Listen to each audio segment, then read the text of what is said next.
नमस्कार वालों के स्वागत बा भोजपुरिया डॉक्टर सीखा चैनल में। आज के टॉपिक बा हाइड्रोसील। हाइड्रोसील का मतलब होला पोता में भरल पानी। हाइड्रो का मतलब पानी और सील का मतलब सूजन, यानी कि पोता में जब पानी भर जाला तो में सूजन आ जाला, जौने के हाइड्रोसील कहल जाला।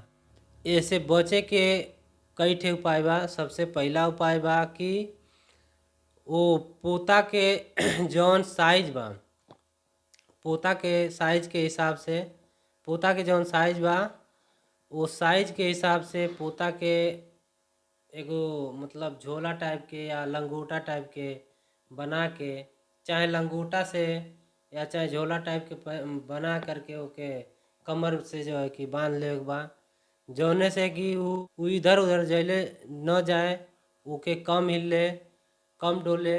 ज़्यादा हिले डोले से सूजन और बढ़ेला, तो प्रयास रहे कि वो ज़्यादा हिले डोले ना, अपने जगह ही पर स्थिर रहे।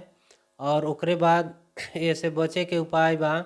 सबसे पहला उपाय कि आयुर्वेदिक में एक दवा आवेला चंद्र प्रभावटी, जौने के दूध के साथे जौन बा एके लेवे के चाही 1 से 2 गोली सुबह या 1 से 2 गोली शाम के। जैसे पोता के कौने हिसाब से साइज बढ़ल बा ओकरे हिसाब से गोली लेवे के बा। अगर मीडियम छोटा से थोड़ा मीडियम साइज तक बा 1 गोली में काम चल जाई।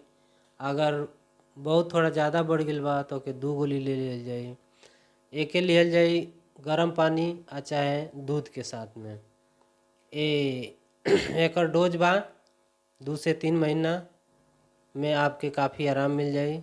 दूसरा ऑप्शन बा कि अगर पोता में दर्द भी बा, सूजन तो मान ली बटले बा, तो उनमें 0 डाल एसपी चाहे ले लियल जाओ, जौने से सूजन के साथे साथे पोता के दर्द में भी आराम मिली।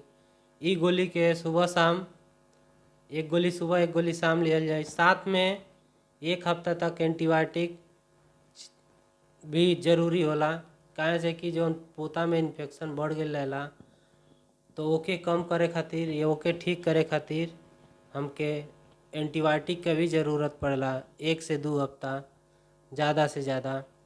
उससे ज़्यादा एंटीबायोटिक के उपयोग ना कल जाए। तो पहला ऑप्शन बनेला कि क्लाइवाम 625 mg सुबह शाम खाना खेले के बाद। दूसरा ऑप्शन बनेला सिप्रोबिन 500 mg में 250 mg में सुबह शाम खाना खेले के बाद। तीसरा ऑप्शन बनेला लिवोफ्लॉक्सासिन 500 mg या चाहे 250 mg में।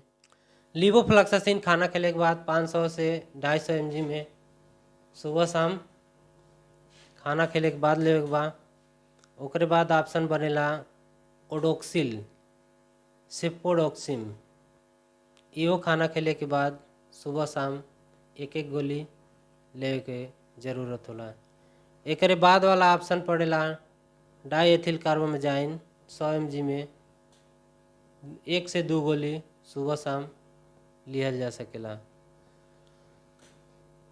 ई गोली 1 से 2 महीना चल सकेला और पोता के सूजन में काफ़ी आराम मिल सकेला।